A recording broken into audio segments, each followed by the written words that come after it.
And today we get to talk to only one in the state that has this recognition. Her name's Christen Raanes. She's the owner of the Little Wine Shoppe in Hattiesburg. She already has me intrigued. And she recently became the first Mississippian to complete her diploma, love that, with the Wine and Spirits Education Trust. And Christen, I believe I went to the wrong school and got the wrong diploma in life. But congratulations and welcome. Thanks so much for having me, Rebecca. Well, I think this is really cool, and I'm sure you get a lot of jokes about that too, right? Like a lot of wine lovers are like, man, I wish I had a diploma in wine and spirits education, but there's a little bit more to it than that. So first off, how do you even explain to people what the Wine and Spirits Education Trust is? Yeah, so Wine and Spirits Education Trust is it's a school that's located out of London, or a certification body that's located out of London. But they have approved program provider schools all throughout the United States of America. So for this one, you can kind of specialize in either wine or spirits. Obviously, I got mine in wine because that's my interest level. But it's 4 different levels. The 4th level culminates in their diploma program, where you learn all things about wine and geography and history and everything that kind of goes into making that. I had to travel to Washington, D.C. to take all of my diploma level examinations. So that 4th level kind of encompasses 5 different exams and then a paper that you have to write at the end. So I did a lot of traveling over the last 2 years to get that diploma, a lot of tasting of wine and a lot of reading. So. Sounds like a terrible job, but yeah. Somebody has to do it, right, Christen? Right. So what does this give you? I mean, obviously, it's a prestigious group. There's only, I think, 12,000 I saw graduates around the world. And when you think about in terms of, world graduates, that's not a whole lot. So why did you put this as a goal to sort of help with your career in the wine business here in Mississippi? Right. So, I initially just started as it was just an interest level. And so those first kind of levels 1 through even 3, you can just be a wine enthusiast and go and take those courses. And in fact, a lot of people are wine enthusiasts that take those. And so at the time I was not in the wine industry, I had read some wine books and kind of knew that certifications were a thing. And there's several different routes that you can take. You can do the sommelier route, which is more for people in the service industry that work in restaurants, or you can do what I've done, which is really more for people that become educators or journalists or wine critics. And so just out of an interest, I began studying and taking these certification courses. And then that led to the opening of the wine shop. So we're coming up actually on our 2-year anniversary of being open this week. This Wednesday actually will be our 2-year anniversary. But I continue to go and get those certifications because I love teaching. I love educating people about wine. And I love getting that knowledge myself. So initially kind of started just with an interest level and then thought, okay, this could help with the wine shop that we've recently opened.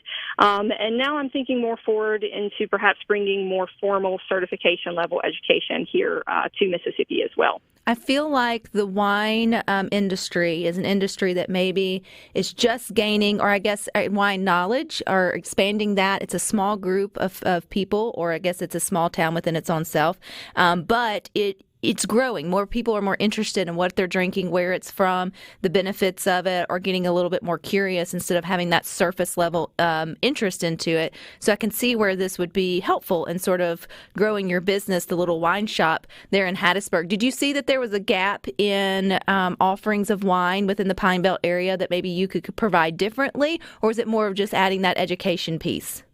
A little bit of both, actually. So a lot of previously, when I would shop, I would see that it was difficult to find maybe some European-style wine. So here at our store, we have probably an equal amount of Italian wines, French wines, and American wines here domestically, and then a good mix of other wines that are a little bit more obscure from other places. And I would say that I had a little bit more of a difficult time finding those in the past. Not that they couldn't be gotten here in Mississippi. You just kind of often had to talk to the shop owners and make special requests for that. So I knew that it was possible to get these wines, but it's not something that you would see in stock necessarily all of the time. So definitely from that standpoint, and then just with the education standpoint, certainly there was a gap in that. So initially, once I started getting certifications, my husband and I started a tasting group, a local tasting group with the American Wine Society. And those are like little chapters that anyone can start. I don't know how many they have all over the United States, but it's a fair amount. And so we formed a local group here in Hattiesburg that met at a local restaurant, and we simply made a Facebook page and put it out there that anybody that wanted to join us, we were going to be at this restaurant on this day sampling these wines, and we would split the cost of the wines amongst those that attended. And we did that for about a year and a half before COVID kind of shut things down. But it certainly, one of the things that showed me was that people were thirsty, literally and figuratively, for that education and for that knowledge about wine and for something to do. And just something to learn, too, because you compare it like it's useful information. It is useful information. Right. Like if you're going to have, like either a dinner party or you're just more interested in culinary and how it all sort of fits together, the flavors and textures and sort of all the things. There was a big movement for the interest in craft beer. I mean, you can't really make wine the same way at home like you can your craft beer on like small batches, which interests people. But I think, if people find joy in something, they want to explore it a little deeper, and so why not wine? Is like a world of information to learn if you're just sort of the modest wine connoisseur? Or can you really open up your mind to a lot of different things to think about when you pour a glass? Oh, yeah. I mean, absolutely. And that's one of the things that I have found to be the most fun about wine. When you're learning about wine, there's so much to know. It encompasses a little bit of something for everyone. So if you're into science, there's science. If you're into geography, there's geography. If you're into history, there's history. Not only that, you can then taste what you've read about. You can travel to the places that you've read about, and you can meet the people that make these wines and the stories behind them. And so there's very few things out there that I think are as experiential as learning and tasting about wine. If someone is like, wine's really not for me, how do you sort of win them over, Christen? Just keep on tasting. I think there is a wine for everyone. If you're interested in adult beverages, perhaps you just haven't had the one that is happy with your palate just yet. So for some people, oftentimes whenever you're starting out having wine, the first wines that you enjoy are going to be those that have a little bit of residual sugar to them and have a little bit of sweetness to them. They seem to be a little bit softer on the palate for most initial wine drinkers. The vast majority of wines, though, actually don't have any residual sugar, and so they're going to fall into what they refer to as a dry category, which if you're new to wine, it may feel like a wine is bitter to you. But as you taste more wines, something about your palate kind of changes, and I feel like you begin to enjoy more of those drier style wines. But just keep sampling wines until you find the one that agrees with you. Well, I will write that down as a prescription. Keep sampling wines. So I find all the ones that sort of, no, I mean, this hits home. I totally enjoy it, but I also am the nerd sort of behind it that loves learning about the different regions or sort of the different aspects of it. What was it for you, Christen, that kind of got you the most interested in it as just more of a passion? Was it the science? Was it the geography? Like, what about wine and the history of it, or what to learn sort of drew you in to begin with? Certainly I enjoy the geography of it. The idea of reading about the Beaujolais region of France, where they have these really fruity red wines that are great for putting a chill on them, so you can refrigerate a red wine, and that's good for us here in Mississippi because, as we know, in the summertime it's really hot, and maybe red wines aren't the most refreshing category. And so, reading about, hey, there's this place in France, in Beaujolais, where they make these chillable red wines that are really nice during the hot summer months, and then going and finding a Beaujolais in a store and taking that home and tasting that. That to me was the thing that kind of drew me in the most, was that let me learn about a great variety, what's unique, what's different about it, and then actually go and seek that out and taste that. Christen, can you stick with us? I got more wine She's the owner of the Little Wine Shop there in Hattiesburg, and she recently became the first Mississippian to complete her diploma with the Wine and Spirits Education Trust. And she's teaching us all things about wine today. Maybe not all things, so we need to go visit her shop and then pick her brain a little bit more, but at least an introduction to it. And Christen, with Mississippi being such an agricultural state, sadly, wine is just not one of those things that we can at least grow or produce as well. Do we have any homegrown Mississippi wines that you are aware of by any chance? So, yeah, we do actually. All 50 states have at least one winery in them, which is surprising. And when you start studying about wine, you see that the places where grapes can grow for wine production fall somewhere between the 30th and 50th latitudinal line of the earth. And so we sit in that band where the temperature should be right for us. And so we do grow some grapes, but the grapes that we do grow are typically slightly a little bit different. So there's tons of different species of grape varieties, and so the one that we're most familiar with wines that are produced is a different species of grape actually that we grow here in Mississippi. So you may be familiar with Scuppernong or Muscadine. Mm-hmm. Those are grapes that we grow here. People do make wine out of them. They also make really good jams and jellies out of them as well, but slightly different species. So it's definitely possible to grow grape varieties here. I've heard that Mississippi State is experimenting with some hybrid grape varieties that can kind of tolerate that. But one of the main reasons that we don't grow the traditional grape varieties like Pinot Noir and Chardonnay and Cabernet Sauvignon that you see growing in all the other wine regions of the world has to do with our summers. So it's humid here and it's rainy here during the summer. And when you think about a place like California, for instance, their entire summer is very dry. And so they get all of their rainfall during that winter time frame. The summers are a really dry growing season. That's why they get all of those wildfires there during the summer time frame or towards the end of the summer because it is so hot and dry there. And that's really what a grape needs. The traditional grape varieties, those international grape varieties, need to grow properly. If we were to try to grow those same grape varieties here, your Cabernet and your Sauvignon Blanc, we're going to deal with a lot of fungal disease and a lot of rot because of the humidity and the constant rain that we have here during the summer. Well, I still like the Muscadine wine. In fact, I know Breckenridge Farms out of Shibuya. I don't know if they still send their Muscadines for Muscadine wine, but they used to. But they also make great jams and jellies out of it as well. But yeah, there's a country song about Muscadine wine. It's coming to mind, but I can't remember. Okay, yeah. I can't remember the name of it. There's a winery in Tupelo. It's really kind of a meadery, I know, called Queen's Reward. And so they make a honey wine, but I believe they're also getting grape concentrate from other places. And then Old South is a Natchez, and I think they do more of the Muscadine, and then other fruit wine like, blueberries or strawberries or things like that. So, and actually in Poplarville, I heard that they're starting to make blueberry wine there. So different fruit wines you'll see a lot more commonly here in Mississippi. Well, I think that's cool and something definitely to try. And I think if you've ever been nervous about walking into a wine shop, kind of like the Little Wine Shop there in Hattiesburg, I think the intimidation factor, Christen, is what keeps a lot of us from expanding our horizons or to thinking things through. Number one, the price point can be all over the place when it comes to whatever different flavor of wine. And then, the wording is sometimes complicated for us to say or to say, right. Or you get like intimidated on how to order it or whatever it may be.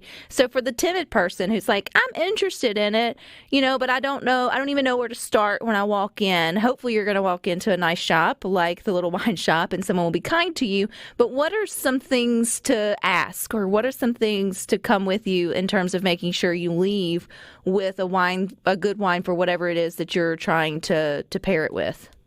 Sure. It's always helpful if you have an idea of something that you like. So you can come in and say, typically I like a Chardonnay or typically I like a Pinot Noir or whatever it may be. But that's not always the case with people, that they're not 100% certain what they do or don't like. And so we, at our store, one of the things that we try to do is to kind of break things down very simply on the label for our customers. So you're going to know exactly what grapes are in there, where it's growing from. But something else that we do is we try to put anticipated aromas and flavors of that wine.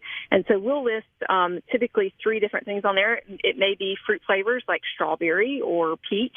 It may be other flavors like mushroom or black pepper, depending on the wine, just to try to help give those customers an understanding of what it is they could expect from that wine. And so that should kind of help guide them in the proper direction. We also lay out our store light to bold. So a lot of times you'll walk into a store and things are laid out by country. So all the French wines here, all the Italian wines here, or they will be laid out by grape variety. So all of the Cabernets in this section and all the Pinot Noirs in this section, which is great if you know what you're looking for. But let's say you don't really know what you're looking for and you just know, hey, I've had a wine that's pretty light. I know I like a light wine. Or I've had a wine that's really bold. I know I like a bold wine. And so we lay our store out light to bold so that you can come in and if you know that you like a Pinot Noir, which tends to be a lighter bodied red wine, you can look in the lighter bodied section and you may decide you want to pick up a Gamay or a Dolcetto or a Sangiovese or something that's kind of similar as far as that profile of what you can expect with that wine. And then the last thing that we do, which is really kind of a nod to Mississippi and them changing some laws within the past 2 years, we do samples every day. So for the person who really, really doesn't know and is really trying to get into wine, it is possible now for every retail store, every package store to offer samples on a daily basis.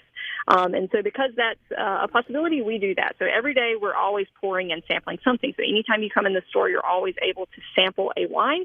And a lot of times these are more obscure grape varieties like the Dolcetto from Italy that I just mentioned, that you likely wouldn't come in looking for if you had not heard of it before, but you may taste it and then like it and decide, hey, yes, this is a bottle that I want to take home with me. So those are kind of the things that we do. But as far as like questions to ask whenever you go in a store, one of the things I always like to do is ask whoever's working there, what are you drinking? What are you liking right now? And why are you liking it?